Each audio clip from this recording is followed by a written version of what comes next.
بسم اللہ الرحمن الرحیم الحمد للہ رب العالمین والعاقبۃ للمتقین والصلاة والسلام علی رسول النبی الکریم اما بعد فاعوذ باللہ من الشیطان الرجیم بسم اللہ الرحمن الرحیم یا ایھا الناس انتم الفقراء الی اللہ واللہ غنی حمید صدق اللہ العظیم اللهم رب اشرح لي صدري ويسر لي امري واحلل عقدة من لساني يفقهوا قولي ربي زدني علما ربي زدني علما ربي زدني علما اللهم صل على محمد النبي الأمي وأزواج أمهات المؤمنين وذريته وآل بيته كما صليت على إبراهيم إنك حميد مجيد اللهم صل على محمد النبي الأمي وعلى آله وأصحابه وبارك وسلم۔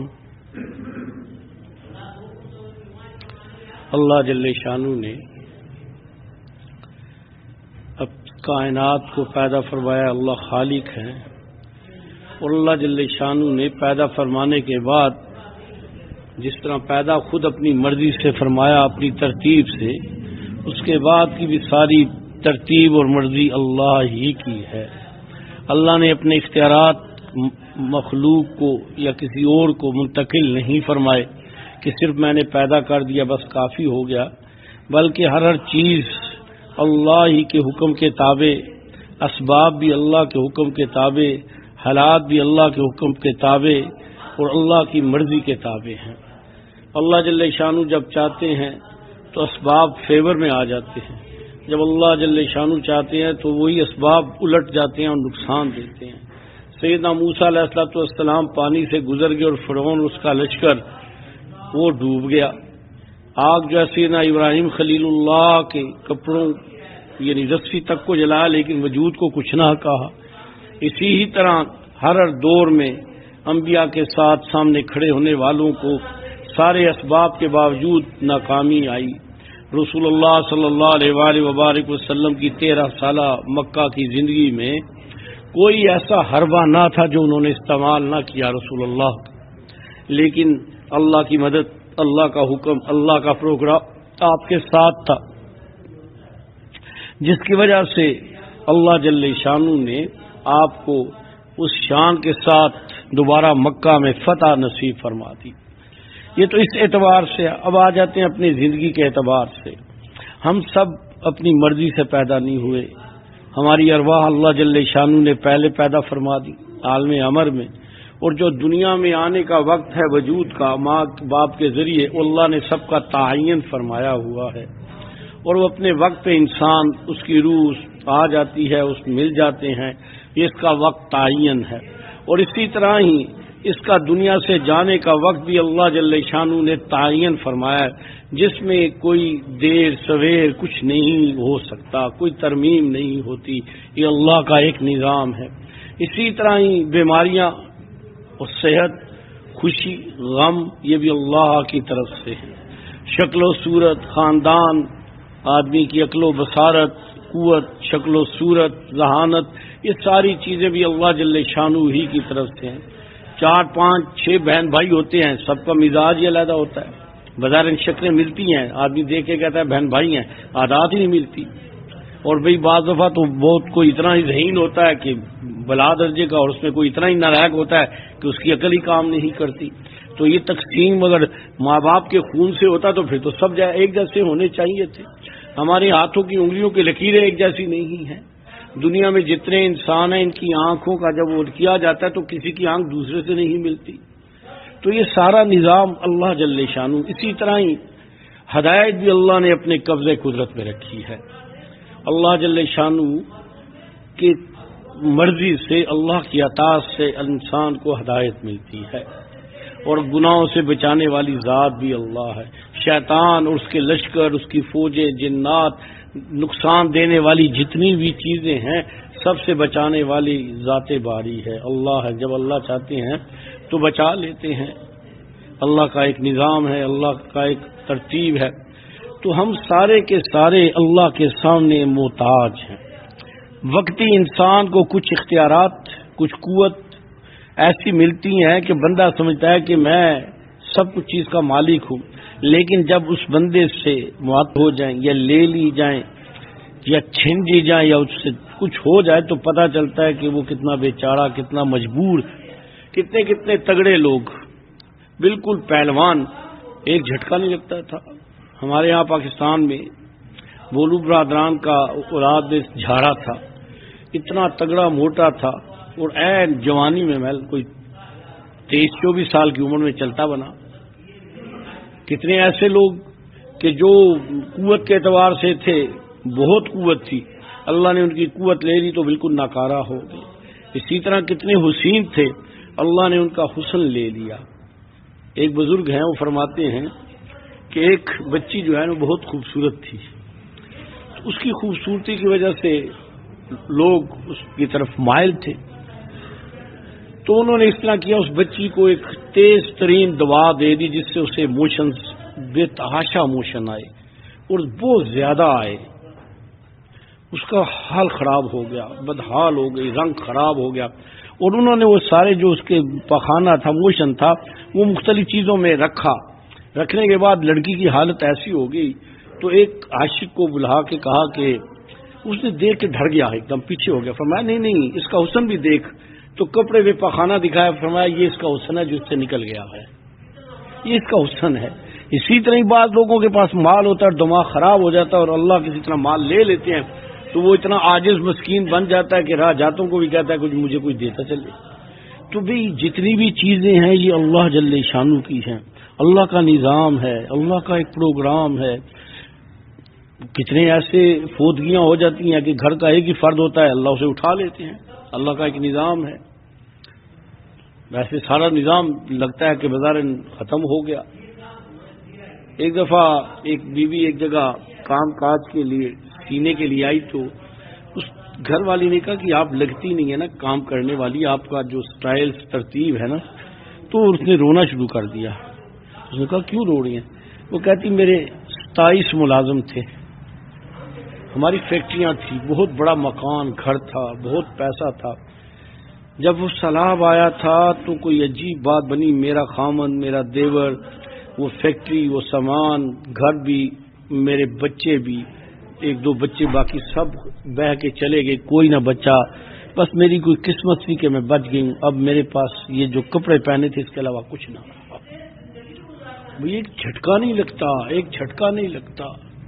جب یہ زلزلہ آیا تھا کوئی کچھ سالوں پہلے کی بات ہے، کشمیر اور ناردرن اس طرف آیا تھا، تو میں نے خاصے لوگوں سے پوچھا تھا نا جنہوں نے وہ زلزلہ دیکھا تھا، تو ایک صاحب تھے بڑے دیندار تھے، کہتے یار وہ جو القاریہ تو ملقاریہ ہے نا وہ میں نے اپنی آنکھوں سے دیکھا ہے۔ فرماتے ہیں کہ ایک ہوتا ہے زلزلہ، وہ زلزلہ نہیں تھا۔ وہ کہتا میں تو مانتا ہوں نہیں زلزلہ تھا، زلزلے میں تو ایسے جھولا ہونا تھا نا، وہ کہتا جھولا تو میں نے دیکھا ہی نہیں، میرے سامنے پہاڑ ایسے ہوا اوپر اور بلاسٹ ہوا اور کئی میل تک پتھر لگے، جو لوگ بھاگ رہے تھے 3-4 میل کھلے گراؤنڈوں میں، انہیں جا کے لگے وہ وہیں مر گئے۔ اور کتنے ایسے ہیں جو نیچے چلے گئے، 3 منزل نیچے چلے گئے، ان کا گھر ان کی قبر بن گیا، ان کے کپڑے ان کے کفن بن گئے، ان کی جنازے بھی نہ ہو سکے۔ بھئی کیا پتا کس وقت کیا اللہ کی طرف سے طے ہو جائے، یہ تو اللہ کا ایک نظام ہے۔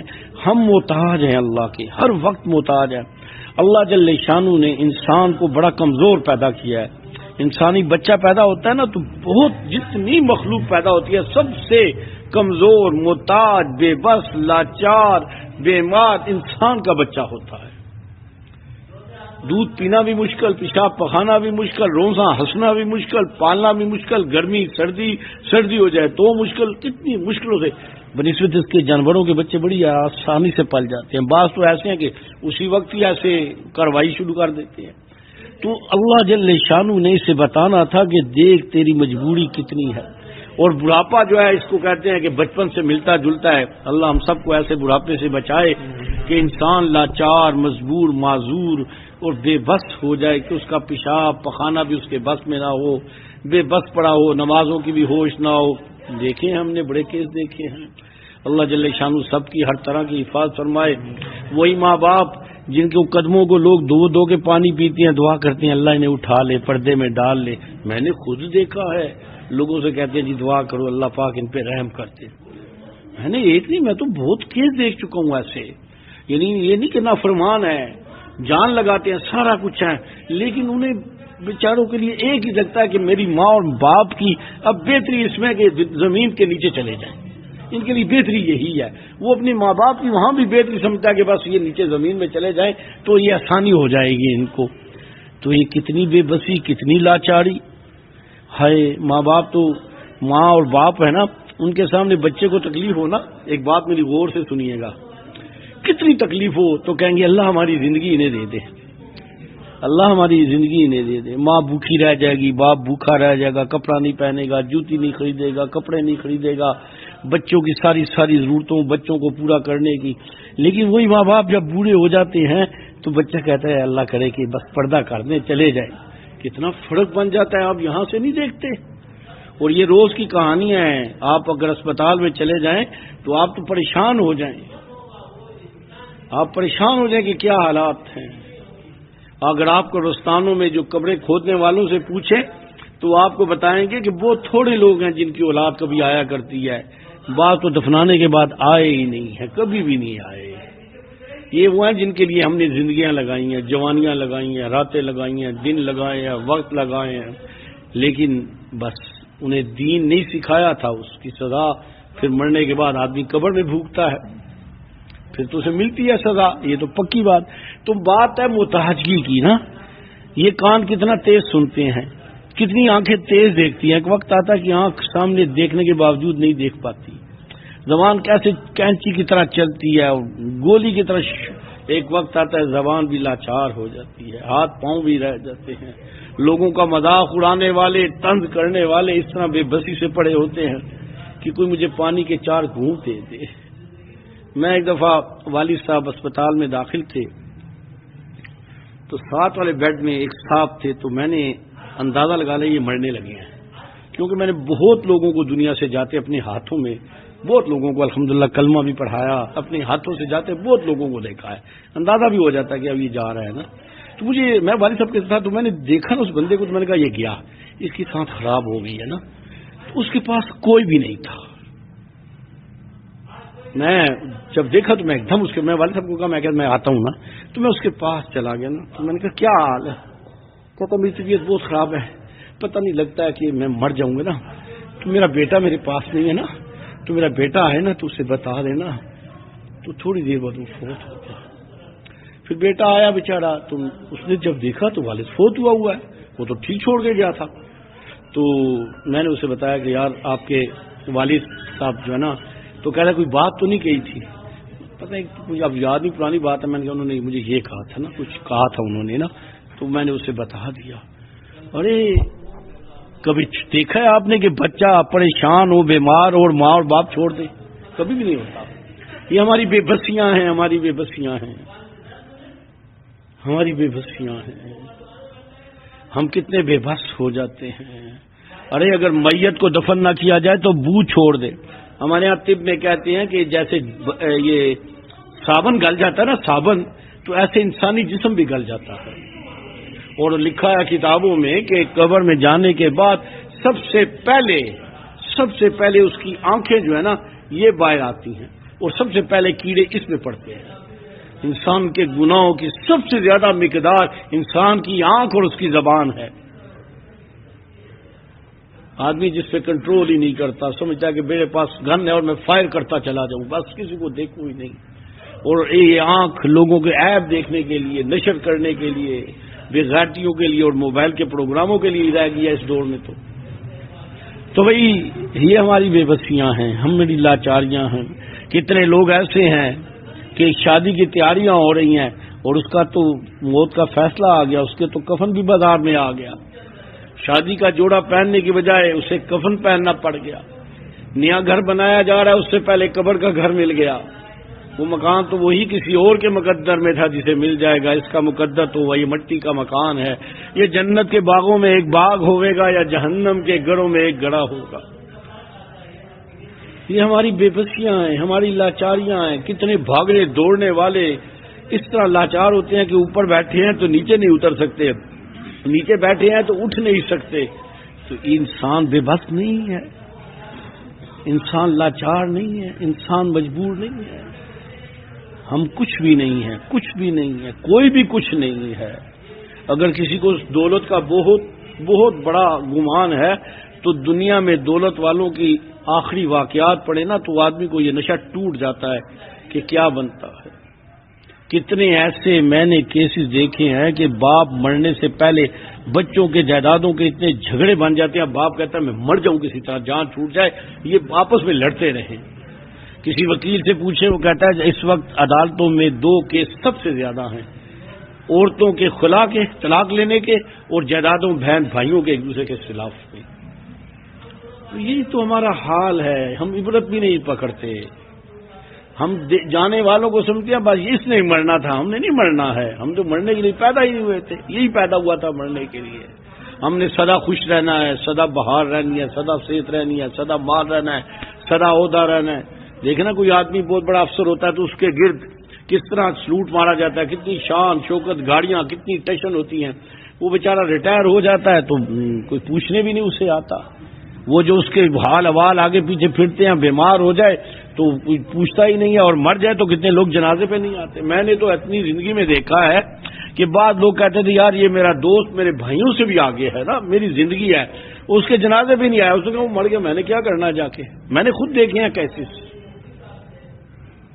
یہ میں کیوں بھی کہہ رہا ہوں، ہمیں اللہ نے پیدا کیا ہے اور زندگی گزارنے کا سلیقہ طریقہ بھی اللہ نے سکھایا جو محمد عربی صلی اللہ علیہ وسلم کی صورت میں ہے، اور یہی ہماری کامیابی، یہی ہماری عزت اور یہی ہمارا زندگی کا مقصد ہے۔ جب ہم اس کو چھوڑ دیں گے اور ہم لوگ کیا کہیں گے، لوگ دیکھیں گے، لوگوں کو خبر ہو جائے، لوگوں کو پتہ چل جائے تو لوگوں کو تو انا للہ و انا الیہ راجعون، کسی کو بھی کال کرے نا آپ کہ فلانا صاحب فوت ہو گیا تو وہ آگے سے کیا کہتا ہے، کتنے بجے جنازہ ہے، جنازہ کا ٹائم کیوں پوچھتے ہیں کہ میں اس وقت پہ چلا جاؤں۔ آپ دیکھیں، میں ایک بات آپ کو کہتا ہوں، مسجد میں بیٹھا ہوں، کسی جگہ جناب آپ چلے گیا، جنازے کا ٹائم آ گیا تو جنازہ نہیں اٹھایا جا رہا، وہ جی تھوڑا کسی کا انتظار ہے، سب کے منہ بن جاتے ہیں، سب کے منہ بن جاتے ہیں، رشتہ داریاں بھی، وقفکاریاں بھی، دوست بھی، سارے سب کے منہ ایسے ہو جاتے ہیں۔ یار یہ کیا مصیبت ہے۔ پہلے تو جنازہ جس جگہ ہو جاتا تھا تو لوگ 2 قرات کا ثواب ہے، ایک جنازہ پڑھنے کا، ایک مسجد قبرستان کا، تو بہت لوگ قبرستان جاتے تھے۔ پھر اب جنازہ جن جگہوں پہ ہوتا ہے تو وہاں سے تو چند لوگ قبرستان جاتے ہیں، اسی لیے اب لوگوں نے قبرستان کے جو ہے نا عیدگاہیں ان میں جنازہ رکھا، چل یار کوئی بندے تو وہاں آ جائیں، وگرنہ چند بندے ہوتے ہیں۔ ہمارا تو معیار ہی بدل گیا ہے، ہمارا تو سٹائل ہی بدل گیا، ہماری تو ترتیب بدل گئی ہے۔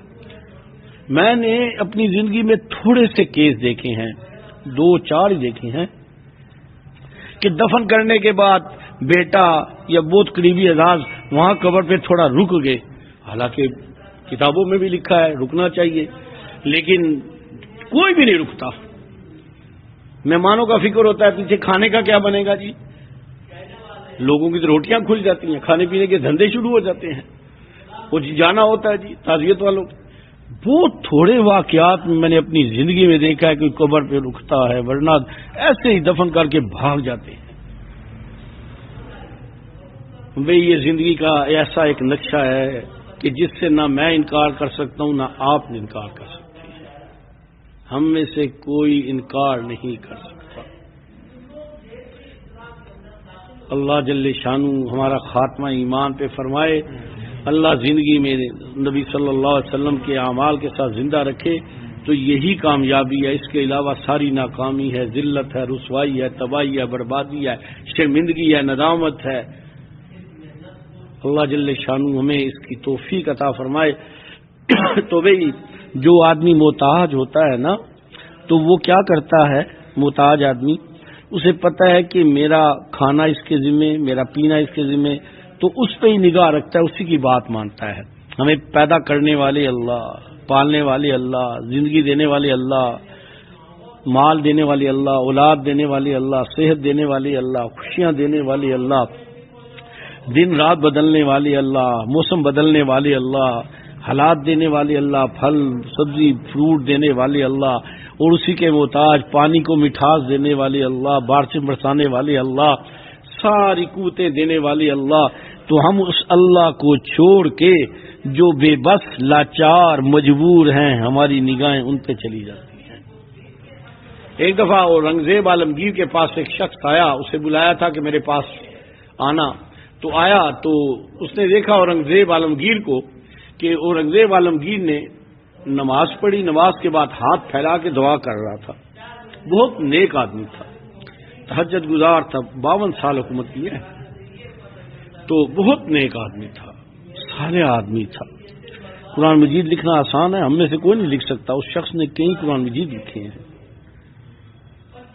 بادشاہ ہونے کے باوجود اس کی زندگی پڑی جائے تو آدمی پریشان ہو جاتا ہے، اتنا نیک صالح ورع تقوی والا انسان تھا۔ روزہ رکھتا تھا، روزانہ روزہ ہوتا تھا، کبھی کبھی ناغا ہو۔ تو اس نے دیکھا اورنگزیب عالمگیر نے نماز پڑھی اور اس کے بعد ہاتھ پھیلا دیے اور دعا مانگ رہا تھا بڑے سوز کے ساتھ۔ جو ہی اس نے منہ پہ ہاتھ پھیرے دعا ختم کی تو اس بندے نے کہا، بادشاہ آپ یہ کیا کر رہے تھے؟ اس نے کہا میں دعا مانگ رہا تھا۔ کہا کس سے مانگ رہے تھے؟ اس نے کہا اللہ سے مانگ رہے تھے۔ تو وہ بندہ کہتا ہے اچھا بادشاہ میں جا رہا ہوں۔ تو اس نے کہا تم آیا کس لیے تھا؟ اس نے کہا تیرے پاس آیا تھا مدد لے کے، نہیں میں نے دیکھا ہے تو تو بھی کسی سے مدد مانگ رہا ہے، تو میں اس سے کیوں نہ مانگوں جس سے بادشاہ مانگ رہا ہوتا ہے؟ ارے بادشاہ جس سے مانگ رہا ہے تو میں بھی تو اسی سے مانگوں، میں تجھ سے کیوں مدد مانگوں؟ بھئی ہم محتاج ہیں، اور محتاج محتاجوں سے نہیں مانگا کرتا۔ آپ دیکھیں 4-6 فقیر بیٹھے ہوں تو کوئی ہوتا ہے کبھی دوسرے فقیر کو کوئی 8-10 روپے دے، وہ کہے گا لعنت آئے تجھ پہ۔ ساری مخلوق محتاج، بے بس، لاچار۔ جاؤ قبرستانوں میں دیکھو وہ اوپر کیا کیا لکھا ہے، اندر اللہ جانے کیا بنا ہوا ہے۔ میرے بھائیو محتاج ہیں، جس نے پیدا کیا ہے اس کے حق ہیں، اور جس کی امت میں پیدا کیا ہے اس کے بھی بڑے حق ہیں۔ خدا کی قسم ہمیں دنیا کی تھوڑی سی محبتوں کا اندازہ ہے، میاں بیوی کی محبت، ماں باپ کی محبت، بہن بھائیوں کی، بچوں کی محبت۔ ہمیں رسول اللہ کی محبت کا اندازہ نہیں کہ جو رسول اللہ اپنی امت سے محبت فرماتے تھے۔ کوئی ماں بھی ایسی محبت نہیں کر سکتی، وہ کل بھی تھی، وہ آج بھی ہے اور کل بھی ہوگی۔ سارے جنت میں جا کے نا، جب جنت میں چلے جائیں گے نا تو ہر بندہ بھول جائے گا، اتنی جنت کی نعمتیں، اللہ کا دیدار، اتنی رضا اللہ کی، اتنا کچھ ہو جائے گا کہ کسی کو خیال نہیں ہوگا۔ تو اللہ جب پوچھیں گے تو ہر بندہ کہے گا اللہ جہنم سے بچ گئی، اب تھوڑی بات تیری رضا مل گئی، جنت مل گئی۔ سب سے بلندی پہ، سب سے اعلیٰ درجے پہ، نبیوں کا سردار، اللہ کا سب سے مقرب، اللہ کا حبیب، اللہ کا محبوب، جب اللہ پوچھیں گے اے میرے حبیب، اے میرے محبوب آپ جنت میں آ گئے، آپ خوش ہیں؟ تو رسول اللہ صلی اللہ علیہ وسلم فرمائیں گے یا اللہ مجھے کیسے خوشی ہو، ابھی بھی میری امت کا ایک حصہ جہنم میں جل رہا ہے، ان کے غم میں مجھے جنت میں بھی لذت ملا ہے۔ جنت میں جا کے مائیں بچوں کو بھول جائیں گے، رسول اللہ اپنی امت کو نہیں بھولیں گے۔ ہمیں اس نبی کا احساس ہی نہیں ہے۔ ہم یہاں جتنے اعمال کرتے ہیں یہ اعمال ہمارے روضہ رسول میں پہنچائے جاتے ہیں، فرشتے پہنچاتے ہیں، تو اگر اچھے ہیں تو رسول اللہ کا دل خوش ہوتا ہے، دوائیں آتی ہیں، اور جیسے ہمارے حالات ہیں تو پھر رسول اللہ کو تکلیف گزرتی ہے، گناہ یہاں کرتے ہیں، استغفار روضہ رسول میں ہوتی ہے۔ تو بھی میری گزارش ہے کہ بھی ہم محتاج ہیں، اور ہمیں محتاج ہو کے رہنے میں عزت ہے۔ ہم محتاج ہیں، جو محتاج اپنے آپ کو محتاج سمجھتا ہے نا تو اس کی عزت ہے۔ جب وہ اپنے آپ کو محتاج سمجھنا چھوڑ دے تو مالک ہاتھ ہٹا لے تو اس جیسی ذلت کسی کی بھی نہیں ہوتی۔ تو اللہ ہمیں اپنی ذات کے ساتھ ایک تعلق دے، اللہ اپنی ہمیں پہچان دے، اپنی معرفت دے، ہمیں اس نے کیوں پیدا کیا اس کا اللہ ہمیں ادراک دے دے، اور رسول اللہ صلی اللہ علیہ وسلم کی سچی محبت، عقیدت اور اتباع ہمیں اللہ نصیب فرمائے، اور ہماری زندگی ہر لحظہ، ہر لمحہ، ہر قدم، ہر سانس اللہ کے حکم اور رسول اللہ صلی اللہ علیہ وسلم والی اتباع میں گزرے، تو یہی کامیابی ہے، یہی کامیابی ہے۔ یہاں کی زندگی پیٹ میں درد ہوتا ہے صبح آ ہی جاتی ہے، پریشان ہوتا ہے صبح آ ہی جاتی ہے، بہت غم ہے، ایک دن غم جاتے ہیں انسان بھول ہی جاتا ہے، لیکن جو اگلی زندگی آ رہی ہے اس میں بس قبر بھی بڑا حشر ہے اور جہنم بھی بہت بڑا حشر ہے۔ اللہ پاک میرے آپ کے ہم سب کے گناہوں، غلطیوں، خامیوں، کمزوریوں، کوتاہیوں کو معاف کرے۔ اللہ ہمیں اپنی زندگیوں کا سمجھنے کی توفیق دے کہ ہمیں کیوں پیدا کیا گیا۔ اللہ ہمارا خاتمہ ایمان پہ فرمائے۔ یہ دعا دن میں کئی دفعہ کیا کریں، اللہ خاتمہ ایمان پہ فرما۔ یاد رکھیں خاتمہ ایمان پہ ہو جائے نا تو انشاءاللہ اولاد کی دعائیں بھی کام آ جائیں گی، کوئی راہ گزرتا پڑھ کے بخش دے گا وہ بھی کام آ جائے گا، کوئی نیکی کا کام کیا تھا وہ بھی کام آ جائے گا۔ اللہ نہ کرے، اللہ نہ کرے، اللہ نہ کرے، اللہ نہ کرے، اللہ نہ کرے اگر کسی ایمان کسی کا چھن جائے، اگر کسی کا ایمان چھن جائے، ضائع ہو جائے تو کوئی میدان محشر میں نبی بھی اس کی سفارش نہیں کر سکے گا، اجازت ہی نہیں ہوگی۔ تو اللہ ہمیں ایمان کے ساتھ لے جائے، اور ایمان کے ساتھ جانے کے لیے آدمی کو تھوڑی سی محنت کرنی پڑتی ہے۔ یہ نمازیں، یہ تلاوت، یہ ذکر، یہ جھوٹ سے بچنا، حرام سے بچنا، نیک لوگوں کی مجالس کو اختیار کرنا۔ نیک لوگوں کی مجالس کی ایک کیفیت ہوتی ہے، برکت ہوتی ہے، اس کی وجہ سے آدمی کے اندر ایک نور پیدا ہو جاتا ہے۔ اللہ پاک ہمارا سب کا خاتمہ ایمان پہ فرمائے۔ اللہ ہم سب کی ہر طرح کی پریشانیوں کو دور فرمائے۔